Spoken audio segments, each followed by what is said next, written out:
Planetary glyphs are a language all their own, and there's an explanation page for them as well if you need it.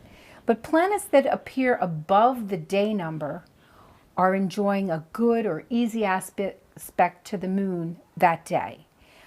If they appear below the number, it means that they're experiencing a challenging aspect to the moon during that day period.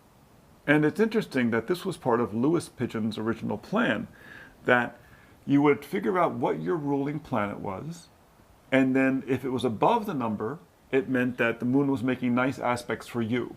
And if it was below the number, it meant that he was being a little bit more challenging from the moon. Now, challenging means either a square or an opposition. And it's important to realize that these are not bad aspects, but they are challenging, they're constructive. In other words, or change aspects. Change aspects. In other words, trines and sextiles, the 60 degrees and 120 degrees that get you above the number, and the conjunctions, are the ones that, that's going out to lunch, sitting on the couch, being with loved ones. Things just go really smoothly. You drive up to the store, and there's a parking spot right in front. That's those nice, easy aspects. They're the slide and glide, nothing really changes, or nothing really upsets you. The squares, the oppositions, that you having to walk down to the next office over and explain to this person the way it's supposed to be done. This is the need to, get a group of people together and figure out how you're going to solve this problem. In other words, it's about getting things done, and that is harder, but it doesn't mean it's not tremendously rewarding. Yeah, so we sometimes have people upset, oh, my ruling planet is below the number on my birthday. Does that mean I'm going to have a horrible birthday? No.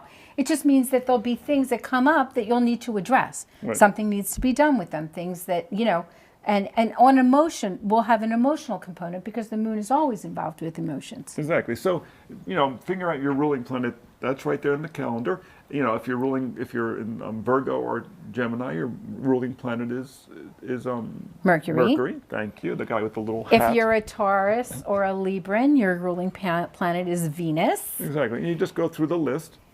And then also you can also have modern rulerships and traditional rulerships. For instance, traditionally Mars ruled both Aries and Scorpio, but then the modern rulerships gave the rulership of Scorpio to Pluto.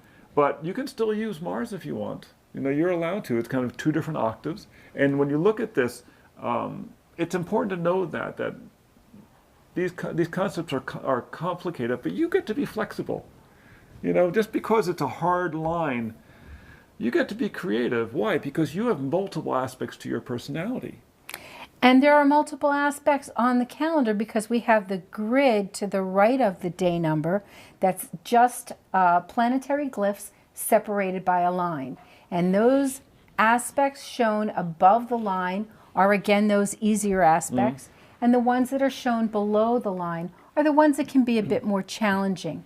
They actually time out through the day from the line up and from the line down. So in other words, a beneficial aspect, the earliest one in the day is sitting on the line, and then the subsequent ones for the day are moving up higher above the line, and the same is true in reverse, starting from the line for the challenging aspects to be below. Now there's a fundamental difference between being on the number and being in the grid. Because the moon moves very fast, the aspects on the number are short-term.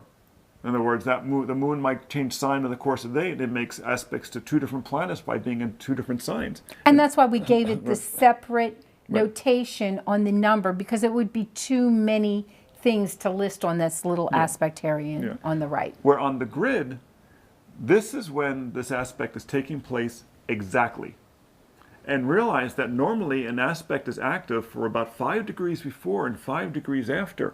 Now, if it's a big planet, if it's this like Jupiter and Uranus, for instance, that's several days, sometimes more, that they're within that aspect. Because they're slow moving. They're slow moving. Whereas if it's Mercury or Venus, it's still going to be a couple of days. It may be faster, but you're feeling it at that time most intensely, but you'll be feeling it before and after. So that's why those two grids are very separate. But the only way we can calculate it is when that aspect is exact. So remember, that was very smart for Ralph to point out. that aspect will be in effect before that and after that. You could feel that effect, as much as a day or two before and after it's noted on the calendar. Exactly.